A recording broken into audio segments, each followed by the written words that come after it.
तो चलिए बढ़ते हैं आज की कहानी की ओर। दोस्तों, एक कहानी है सुजानपुर के पहाड़ों के बीच बसे एक खूबसूरत गांव मलखा नगर की। लेकिन कहते इस गांव तक आने वाला जंगल का रास्ता भूतिया है। मैं कुछ दिन पहले इस गांव में रहने आया था। मैंने भी गांव वालों से इस रास्ते के बारे में सुन रखा था, लेकिन मैं आज तक चुड़ैल भूत पर विश्वास नहीं करता था। दोस्तों, एक दिन मैं रात को उसी रास्ते से अपनी बाइक से शहर की तरफ लौट रहा था, लेकिन मैंने जैसा सोचा था वैसा नहीं हुआ। कुछ अजीब, अविश्वसनीय और दिल दहला देने वाला हादसा जो आज भी मेरे जहन में आ जाता है तो मेरे जिस्म के रोंगटे खड़े हो जाते हैं और मैं घबराने लगता हूँ। तो आइए जानते कि आखिर क्या हुआ था उस रास्ते पर, जिस कारण से मुझे आज भी उस रास्ते से डर लगता है। रात के यहीं कुछ 10 बज रहे थे। चारों तरफ बहुत ही जोर का सन्नाटा छाया हुआ था। वो सन्नाटा इस कदर छाया हुआ था मानो मैं अपने दिल की धड़कन को भी आसानी से सुन सकता हूँ। आज पहली बार था जब मैं रात में उस रास्ते को पार कर रहा था। आज से पहले मैंने कभी भी इस तरह के सुनसान रास्ते को पार नहीं किया था, लेकिन दूसरी तरफ मुझे इन चीज़ों से घबराहट महसूस नहीं होती थी।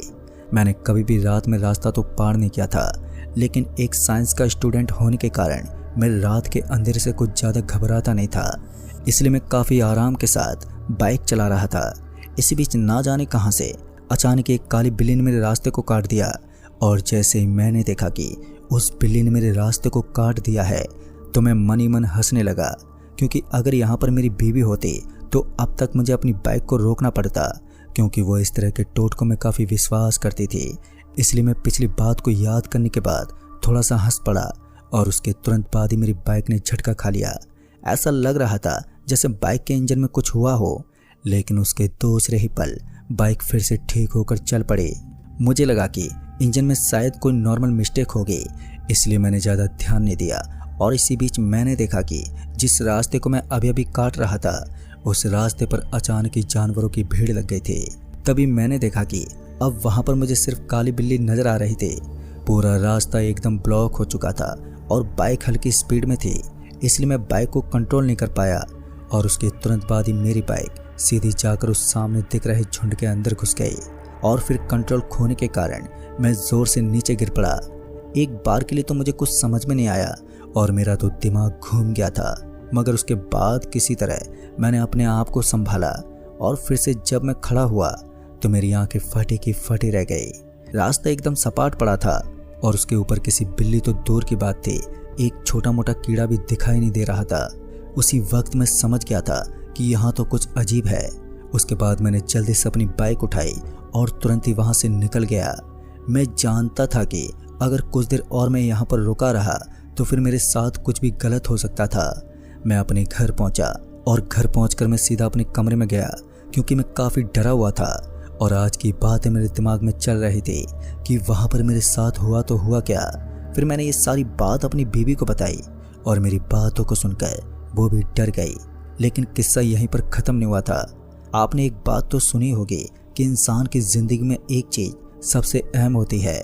मेरी मम्मी की दी हुई अंगूठी जो उन्होंने मुझे काफ़ी समय पहले दी थी, वो सड़क पर गिर गई थी, और अब मैं बस उस अंगूठी को ढूंढने के लिए वापस से वहाँ पर जाना चाहता था। मेरी बीवी ने मुझे काफ़ी मना किया, लेकिन मैंने उसकी बात नहीं मानी और अपने एक दोस्त को फ़ोन कर लिया। और मैंने सोचा कि अगर मैं अकेला जाऊँगा तो मुझे डर लगेगा, इससे अच्छा है कि मैं अपने एक दोस्त को अपने साथ लेकर चला जाऊँगा और उसके बाद जो होगा वो देखा जाएगा। मगर मैंने कभी अंदाज़ा नहीं लगाया था कि आज जो मेरे साथ होने वाला है उसका जिम्मेदार मैं खुद हूँ, और वो इतना भयानक हो सकता था कि इसके बारे में कोई इंसान सपने में भी नहीं सोच सकता कि उसकी स्थिति इतनी दर्दनाक हो सकती है। उस वक्त मैंने इस बारे में नहीं सोचा था कि आज हमारे साथ क्या होने वाला है। मेरा दोस्त मेरे घर के बगल में रहता था और मैं बचपन से उसके साथ रहा करता था। बीच में मैंने गांव छोड़कर शहर में काम करना शुरू कर दिया था, इसलिए मैं शहर में रहने लगा था। और उसके बाद जब हमारी मुलाकात हुई तो हम दोनों में वापस से एक अच्छी दोस्ती बन गई, और 2-3 दिन के अंदर ही हम दोनों काफ़ी खुश रहने लगे। उसके बाद जब मैंने उससे वहाँ चलने की बात की तो फिर वो चुपचाप से मेरे साथ चलने को तैयार हो गया, और फिर उसके बाद हम दोनों निकल पड़े। उसने मुझे मना तो किया था कि रात को वहाँ जाना ठीक नहीं होता, लेकिन मैं अपनी माँ की अंगूठी को इस तरह सुनसान रास्ते पर कैसे छोड़ सकता था। वो मेरी माँ ने मुझे बड़े ही प्यार से दी थी, और उनकी इस निशानी को मैं कभी खोना नहीं चाहता था, इसलिए मैं अपनी जान भी देने को तैयार था। थोड़ी सी हिम्मत करके उस तरफ जा तो रहा था, लेकिन मैं उस हादसे को भूला नहीं था जो कि कुछ देर पहले मेरे साथ हुआ था। फिर भी मैं उस अंगूठी के लिए अपनी जान पर खेलने को तैयार था। उसके बाद मैं और मेरा दोस्त अरुण, हम दोनों उस इलाके की तरफ बढ़ने लगे जिस तरफ वो बेहद ही सुनसान और डरावनी जगह पड़ती थी। मुझे इतना तो मालूम था कि जिस जगह पर मैं गिरा था वहीं पर मुझे वो अंगूठी मिलने वाली है, पर अभी भी मेरे शरीर में मुझे जलन महसूस हो रही थी, क्योंकि नीचे गिरने की वजह से मेरा शरीर काफ़ी हद तक छिल गया था। इसी बीच में और मेरा दोस्त हम दोनों बातें करते हुए उस जगह पर पहुंच गए थे जहां पर वो अंगूठी गिरी पड़ी थी। लेकिन जैसे हम वहां पर पहुंचे तो हमने देखा कि मुझे पिछली बार की तरह यहाँ पर कुछ भी डरावना महसूस नहीं हो रहा था। ऐसा लग रहा था जैसे मैं किसी बहुत ही सामान्य जगह पर आ गया हूँ। चारों तरफ एकदम सन्नाटा था और उसके बाद मैं टॉर्च की सहायता से उस अंगूठी को ढूंढने लगा। फिर कुछ देर तक तो मैं उसे ढूंढता रहा, लेकिन वो कहीं भी नहीं मिल रही थी। लेकिन फिर उसके बाद अचानक ही हमें बहुत ही सारे कुत्तों की भौंकने की आवाज़ आने लगी और उसके साथ ही हमें ऐसा लगने लगा जैसे कि बहुत सारे लोग तेजी से भागते हमारी ओर आ रहे थे। यह सिर्फ 1 मिनट के लिए हुआ, क्योंकि इसके बाद ये सारा नज़ारा खामोश हो गया। हमें तो समझ में नहीं आया कि ये जो आवाज़ अभी अभी आई थी ये किसकी आवाज़ थी। उसके बाद मैंने अरुण की तरफ देखते हुए अपनी गर्दन को हिलाया, लेकिन उसे भी शायद इस चीज़ के बारे में मालूम नहीं था कि ये किस तरह की आवाज़ थी। और इससे पहले कि कोई दूसरी प्रॉब्लम जन्म लेती, अचानक ही मेरी नज़र एक चमकती चीज़ पर पड़ी। मैं समझ गया था कि ये वही अंगूठी है और फिर मैं जल्दी से उस अंगूठी की ओर चला गया। मैंने उस अंगूठी को उठाया और अब तो मुझे काफ़ी हद तक सुकून मिल रहा था। उसके बाद मैंने अरुण की तरफ देखा और जैसे मैं पीछे मुड़कर अरुण की तरफ देखने लगा तो मेरे पैरों तले ज़मीन खिसक गई। मैंने देखा कि सड़क का पीछे का नज़ारा अब एकदम सपाट हो गया था। अरुण मुझे वहाँ पर कहीं भी दिखाई नहीं दे रहा था।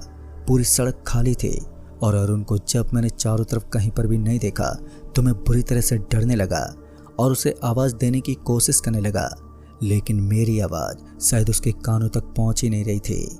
एक समस्या टली नहीं थी कि दूसरी समस्या जन्म ले चुकी थी। लगातार खतरों का ये सिलसिला अब बढ़ता जा रहा था। अब मैं समझ गया था कि इस तरह आवाज़ देने से कोई फ़ायदा नहीं होगा।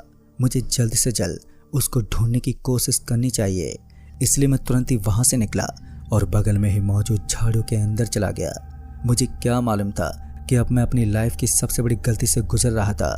जैसे ही मैं गया कि मुझे किसी की आवाज़ आई, जिससे ऐसा लग रहा था जैसे किसी ने अपने शरीर पर बहुत ही ज़्यादा वजन उठा रखा हो और उस वजन को उठाने की वजह से उसकी सांसें तेज तेज फूल चुकी हैं।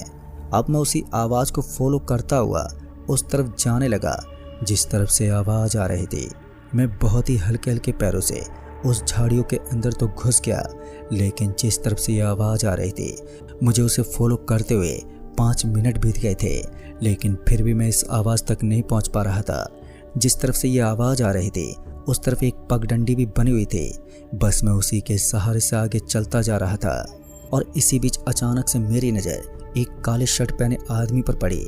काले रंग का शर्ट तो मेरे दोस्त अरुण ने भी पहन रखा था और उसके बाद मैं उसके पास गया तो मैं तो पूरा बर्फ की तरह जम गया।